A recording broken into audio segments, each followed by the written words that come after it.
Assalamualaikum warahmatullahi wabarakatuh. Jumpa lagi tentunya di channel yang sama di Amin Fatkur Skanja. Di video kali ini teman-teman, saya akan membuat tutorial bagaimana cara membuat ajuan akun pada situs PPDB online ya di tahun ajaran 2024-2025. Nah, teman-teman langsung saja saya akan praktekkan bagaimana cara membuat ajuan akunnya. Oke, saya buka. Nah, di sini saya sudah siapkan untuk alamatnya. Ini adalah yang versi demo. Nanti untuk situs yang resmi tidak ada kata-kata situs demo gini ya. Ini pasti akan hilang karena ini masih demo, maka bisa digunakan untuk latihan kita sebelum nanti di tanggal yang sudah ditentukan oleh Dinas Pendidikan dan Kebudayaan Provinsi Jawa Tengah terkait dengan pelaksanaan pembukaan PPDB secara online secara resmi kapannya ya. Lihat ini adalah situs resminya. Untuk tanggal-tanggal penting bisa kalian juga lihat ini ya. Ini adalah tanggal-tanggal penting yang harus kalian ingat dan kalian catat. Oke, itu tadi ada tanggalnya kapan untuk memulai pendaftaran secara serempak di Jawa Tengah gitu ya. Nah, teman-teman semuanya bisa kita lihat di sini ada dua jenjang SMA sama SMK. Nah, untuk membuat ajuan akun ya ini tidak perlu diperhatikan dulu. Yang ini berkaitan dengan nanti kalau kita ingin mendaftarkan. Kalau hanya untuk ajuan akun, perhatikanlah di sini ya. Ada dua di sini. Ini kalau kalian membuat ajuan akun pertama kali, tidak masalah. Kalian misalnya mau daftar di SMK, tetapi ngeklik ajuan akunnya di SMK tidak masalah. Karena ini masih bersifat universal, umum ya, belum masuk ke jenjang mana yang akan kalian pilih ya. Jadi masih sifatnya umum karena sama sebetulnya untuk bentuk formnya untuk ajuan akun. Oke, saya klik ajuan akun. Nah, teman-teman semuanya, setelah kita klik ajuan akun, maka kita akan diarahkan sebuah form di mana di sini kita akan mengisi informasi berkaitan dengan NISN, kemudian sekolah asal, kemudian jenis lulusan, tahun lulus kapan, ya, tahun berapa, kemudian NIK-nya, kemudian ada kode keamanan. Nah, yang pertama saya akan mencoba masukkan NISN-nya.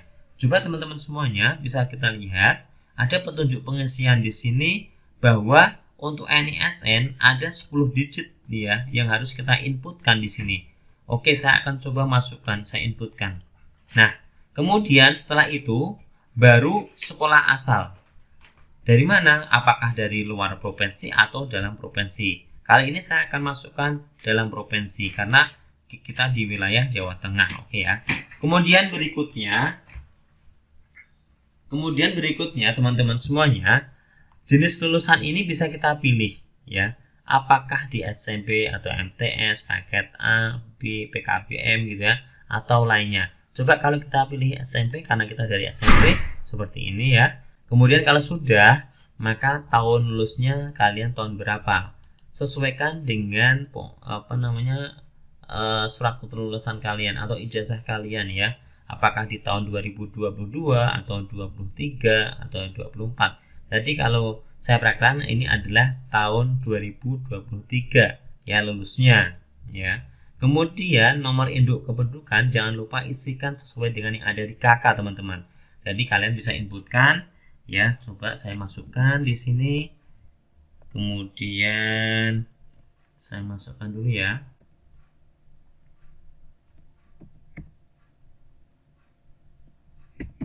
Perlu kalian ingat bahwa di sini ketika kita masukkan nomor induk kependudukan ini jumlah digitnya adalah 16 ya. Jadi kalau kita lihat di sini ada keterangannya bahwa ketentuannya adalah 16 digit. Kalau misalnya kelebihan atau kekurangan pasti akan ada pesan khusus di situ ya. Maka tidak bisa dilanjutkan. Kemudian baru kita masukkan kode keamanan. Ya, ingat bahwa semua yang ada tanda bintang merah seperti ini berarti diwajibkan untuk diisi ya. Oke, saya masukkan ini kode keamanannya. Kemudian setelah selesai ya, baru kita klik lanjutkan ya. Jadi tadi sudah kita masukkan NISN, kemudian asal sekolah dari mana, kemudian ya, apakah dari dalam provinsi gitu ya. Oke, selanjutnya kita lanjutkan. Nah, setelah nomor peserta kita masukkan, kemudian baru info peserta. Ini adalah identitas kalian semua yang kita masukkan. Nah, yang pertama dilihat bahwa data asal sekolah kalian dari mana. Cari di sini ya. Kalian dari SMP mana? Ya, silahkan diklik saja di sini boleh. Kemudian kita cari dari SMP mana. Ini misal ya, saya ini datanya saya kasih saja, ini contoh soalnya ya, tidak sama dengan yang aslinya, mungkin seperti itu karena nanti yang aslinya digunakan untuk pendaftaran yang secara resmi. Oke, saya masukkan dulu ini dari, saya kasih seperti ini saja.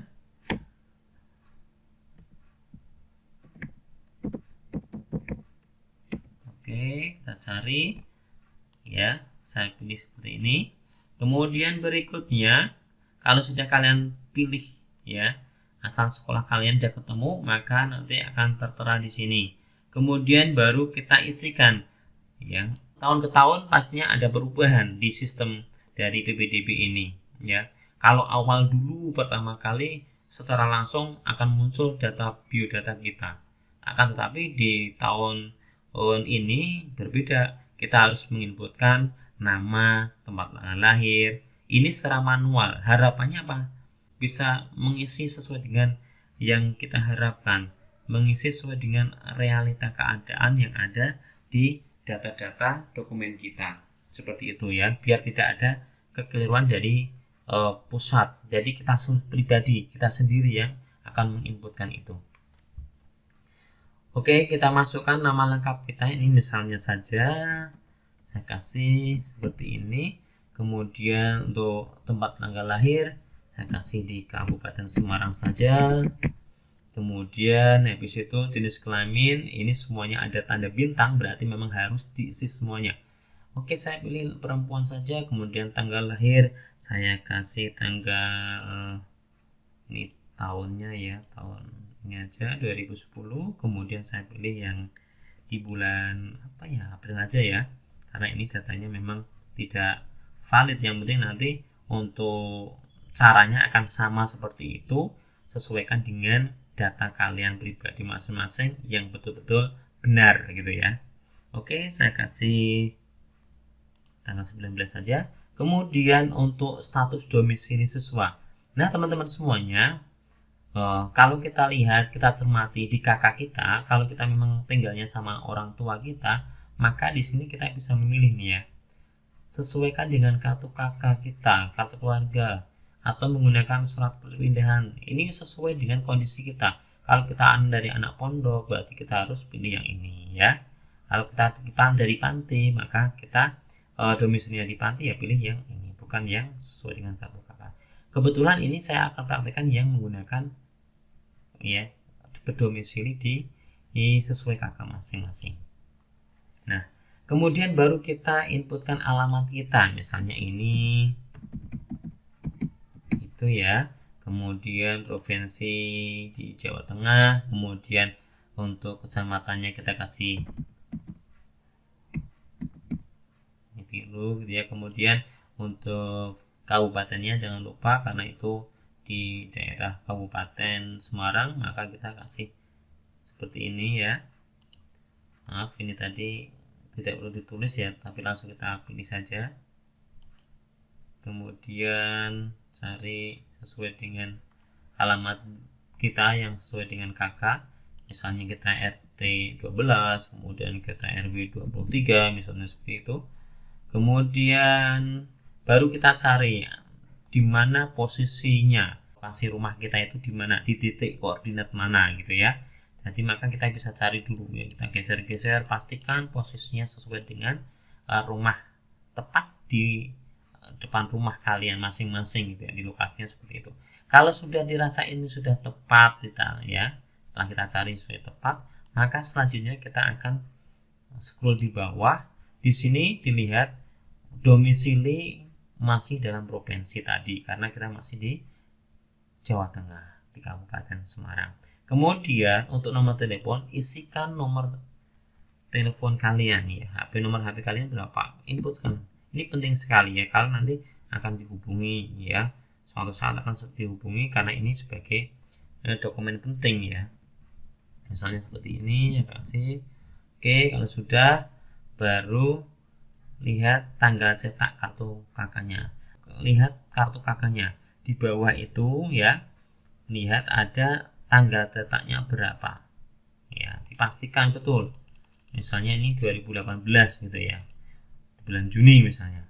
Kemudian baru pilihan kurikulum sekolah. Maka di sini nanti ya, sebelum kita untuk mengisi nilai rapot tersebut ya, perlu kalian cermati petunjuk pengisian nilai rapot. Untuk kurikulum 2006 mengisikan nilai rapot tiap mapel pada masing-masing semester. Jadi beda dengan untuk yang kurikulum 2013. Ini nanti adalah yang diambil dari rata-rata dari nilai pengetahuan dan keterampilan. Jadi nanti pengetahuan nilainya berapa, keterampilan berapa, setelah ditambah baru kita bagi 2 sehingga mendapatkan nilai rata-rata masing-masing di setiap semester tersebut. Nah, untuk nilainya nanti ketika ini kita inputkan, itu angkanya adalah puluhan, bukan satuan. Di sini bisa kita lihat interval angka 0 sampai dengan 100 dan 2 digit di belakang koma. Jadi misalnya 70 ya, 0,52 misalnya gitu ya. Itu contoh, bukan misalnya 7,25 gitu. Itu berarti itu satuan, bukan puluhan ya. Kalau puluhan berarti 80, 90 kayak gitu ya. Oke. Nah, setelah kita tahu petunjuk pengisian rapot tersebut, maka silakan ini isikan nilai rapotnya. Nah, ingat bahwa di tahun ini 2000 tahun ajaran 2024 bahwa yang harus kita inputkan itu yang kita inputkan ada 9 mata pelajaran. Ada Budi Pekerti, PKN, Bahasa Indonesia, Matematika, IPA, IPS, Bahasa Inggris, PJOK, dan Seni Budaya. Nah, kita coba untuk masukkan nilainya. Tadi adalah puluhan. Untuk semester 1 berapa, lihat di rapotnya masing-masing. Jangan sampai keliru karena ini sangat berpengaruh nantinya ketika kita mendaftarkan lewat jalur prestasi. Ini sangat riskan sekali ya kalau misalnya nilainya salah ya.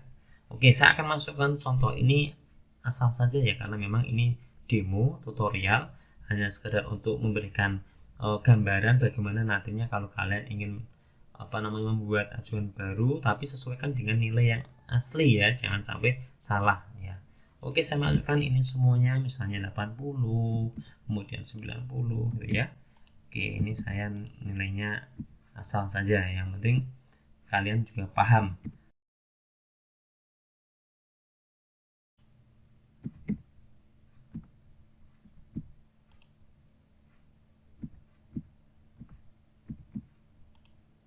Nah, ini misalnya yang ini saya kasih di belakang koma ya, ada 2 digit ya. Ini contoh ada di belakang koma ya, 78,57 misalnya.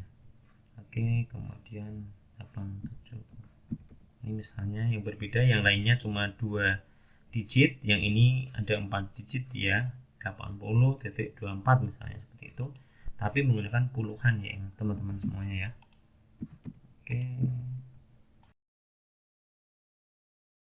Oke, sudah.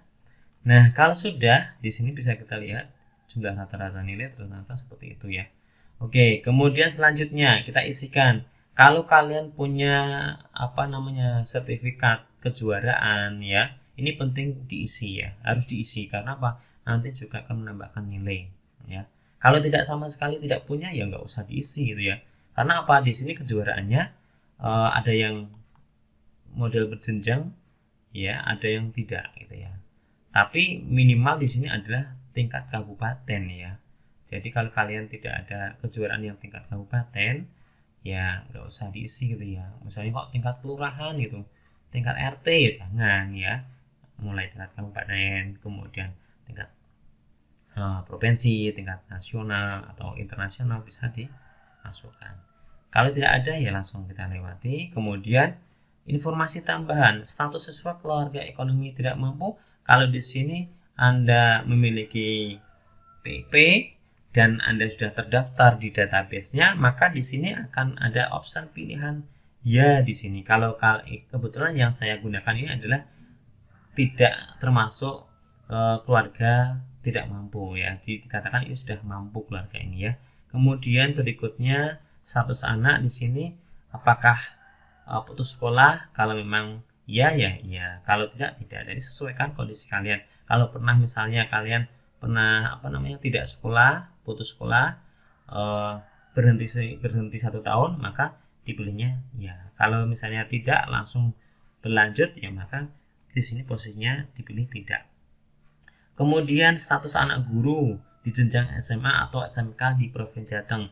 Kalau kalian anak guru di satuan pendidikan tersebut, misalnya di SMK ini gitu ya, itu berarti Anda di sini dimasukkan ya. Kalau misalnya kok orang tua kalian tidak di SMK tersebut atau di SMA tersebut, maka tidak perlu untuk isi. Oke, kemudian status anak panti asuhan. Kalau kalian tidak termasuk anak panti asuhan ya jangan diinputkan ya, tapi biarkan saja ini tidak. Ini sudah otomatis ya, karena memang data tersebut bukan anak panti asuhan, maka di sini posisi kursornya warna merah seperti ini ya, tidak bisa dirubah pilihannya. Oke, kalau sudah baru kita lanjutkan.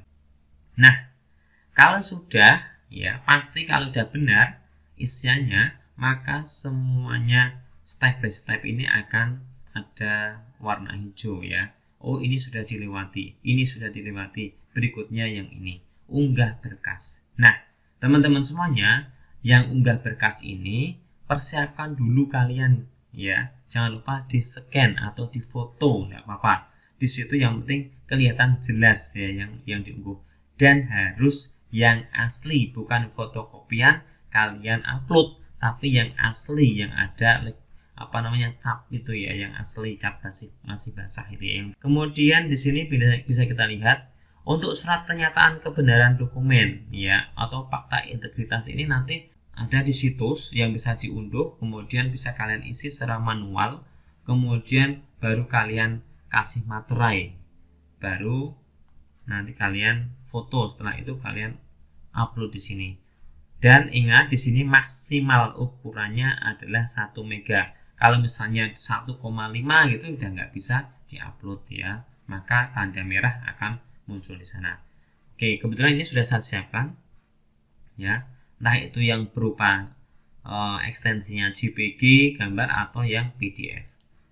Klik di sini, kemudian saya lihatkan di sini ada contoh ya. Ini adalah surat keterangan ya. Ini kalau ada dua saya itu, ini yang surat pernyataan kebenaran, yang ini yang JPG gambar, ini yang PDF. Saya pilih yang PDF aja ya, contoh. Oke, 0,9 mega ini bisa karena kurang dari 1 mega dan ada centang seperti ini. Kemudian berikutnya yang ini kartu KK ya, jangan lupa yang asli bukan yang fotokopi. Klik, kemudian kita cari KK-nya. Ini JPG gambar, kalau ini PDF tadi ya. Oke, nah maka akan tampil previewnya seperti ini nih ya. Kemudian berikutnya adalah surat keterangan nilai rapot ya. Ini nanti dari sekolahan ya. Yang asli itu kalian scan atau foto. Surat keterangan nilai rapot. Oke. Untuk formatnya pastinya semua akan sama karena sesuai dengan arahan dari dinas, maka semuanya untuk format dari rapot akan sama semuanya. Oke, kalau sudah dirasa tercentang semuanya tadi dan itu sudah bisa untuk diupload, maka tinggal klik lanjutkan. Nah, maka sudah terlihat seperti ini data-data kita ya. Dicek betul apa tidak. Kalau sudah merasa betul semuanya, maka selanjutnya adalah jangan lupa ini dibaca.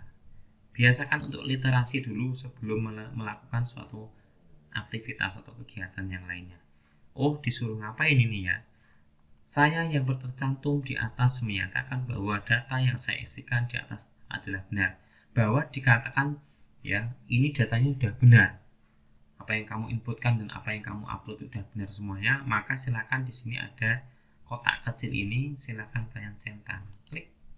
Nah, baru setuju dengan pernyataan di atas, baru silakan diklik lanjutkan. Nah, seperti ini. Maka ini sudah ya jadi ajuan akun kita. Selanjutnya tinggal kalian cetak bukti ajuan akunnya ini, dan nanti ini untuk digunakan aktivasi akun ya, sehingga bisa untuk digunakan untuk login untuk mendaftarkan di SMK atau SMA yang kalian inginkan ya. Jadi ini langkah awal yang harus kita lakukan adalah membuat ajuan akun terlebih dahulu, baru nanti ada kegiatan yang selanjutnya adalah aktivasi akun. Nah, oke. Jadi tandanya seperti ini teman-teman ya, buktinya nanti seperti ini ya. Inilah yang nanti kita gunakan. Di situ ada apa namanya ya, ada kode ya, ada tokennya tersebut nanti bisa kita gunakan untuk melanjutkan aktivasi. Itu tadi adalah tutorial bagaimana cara kita membuat ajuan akun pada situs PPDB online tahun ajaran 2024-2025. Sekian, mudah-mudahan bermanfaat bagi kalian calon-calon peserta didik baru. Semoga sukses untuk kalian semuanya. Terima kasih. Assalamualaikum warahmatullahi wabarakatuh.